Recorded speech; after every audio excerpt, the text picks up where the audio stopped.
ঈদ মোবারক সবাইকে। ঈদের অনেক অনেক শুভেচ্ছা। আর আজকে হচ্ছে চাঁদ রাত, তাই আমি, মিজান এবং তামান্না আমরা তিনজনই চলে যাই আমাদের পাশের বাসার সামনে 12তলা অ্যাপার্টমেন্ট আছে এবং সেখানে গ্রাউন্ড ফ্লোরে ফুললি গরুর হাট বলা যায়। আপনাদের ভাইয়াকে বলছিলাম গরুর হাটে নিয়ে যাওয়ার জন্য, দেখবো এবছরের শেষবারের মতো গরুর হাট, কিন্তু আপনাদের ভাইয়া কাজের ব্যস্ততার কারণে আমি নিয়ে যেতে পারিনি। তাই আমরা তিনজনই রাতের প্রায় 12টার দিকে চাঁদ রাতের দিন আমরা চলে যাই সেই হাট দেখার জন্য। সরি, হাট বললে ভুল হবে, এখানে অ্যাপার্টমেন্টের যারা আছে ওনাদের এই গরু এগুলো, এবং আমাদের গ্রামবাসীরা দু একজনই এখানে গরু রাখছে, কেননা সারা রাত বাইরে গরু রাখা মানেই হচ্ছে রিস্ক।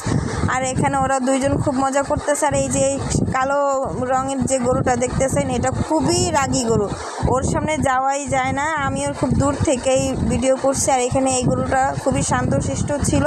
মিজান এবং তামান্না ওদের বারবার এই গরুটাকে ওরা ঘাস দিচ্ছিল খাওয়ার জন্য।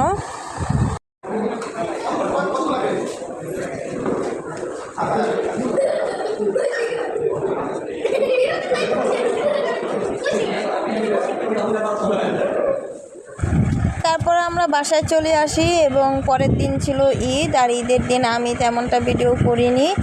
এটা হচ্ছে ঈদের তৃতীয় দিন। আমি, মিজান, আমার মা, তামান্না, তুহিন আমরা সবাই মিলে চলে গিয়েছিলাম জিঞ্জিরা মেলায় দেখতে।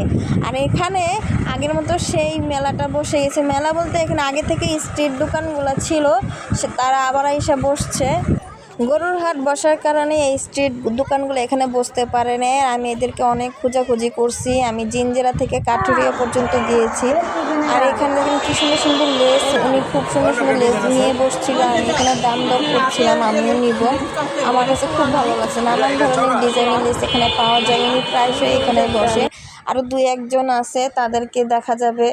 আর এখানে দেখেন মাটির তৈরি কি সুন্দর কাপ পিরিচ, ফল, ব্যাংক এগুলো পাওয়া যায়। আর তামান্না এখানে তার হাঁড়ি পাতিল নিয়েছে। আমিও যখন ছোট ছিলাম তখন আমিও গ্রামের বাড়িতে যেতাম, বাবা তখন আমাদের সবাইকে নিয়ে গ্রামের বাড়িতে যেত এবং সেখানে মেলা থেকে আমি এরকম হাঁড়ি পাতিল কিনতাম এবং সেই হাঁড়ি পাতিলেতে রান্না করে জোড়াবাতি খেলতাম।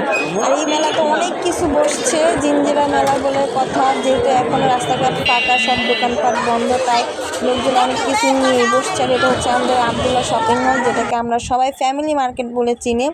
এখানে শুধু একজন না, নানান ধরনের মানুষই নানান ধরনের জিনিস নিয়ে বসছে। কেউ সিলভারের হাঁড়ি পাতিল, কেউ মাটির তৈরি হাঁড়ির পাতিল। আবার এখানে দেখেন ছোট ছোট কিছু পুতুল, জামাই বউ পুতুল। আবার গিয়ে হচ্ছে ছোট ছোট খুব কিউট কিউট পাখিগুলা নিয়ে বসছে। আমার কাছে খুব ভালো লাগছে এগুলা। টিয়া পাখি বলেন, কবুতর বলেন, নানান ধরনের। মিজান আবার ছোট একটা কাঁঠাল এবং নারিকেলের যে গোলফা থাকে ভিতরে, সেই মাটির খেলনা দুইটা নিছে, ওর কাছে খুব ভালো লাগছে। আর এখানে হচ্ছে স্টিলের বাসন পেলা এগুলো নিয়ে বসছে। না, মেলা শেষ করে আমরা চলে যাই ভূতের বাড়ি। তামান্নার খুব ইচ্ছে ছিল ভূতের বাড়ি দেখার, আর সেটা দেখানোর জন্য আমরা যাই এবং সেখানে গিয়ে আমরা একটা পিৎজাও খাই।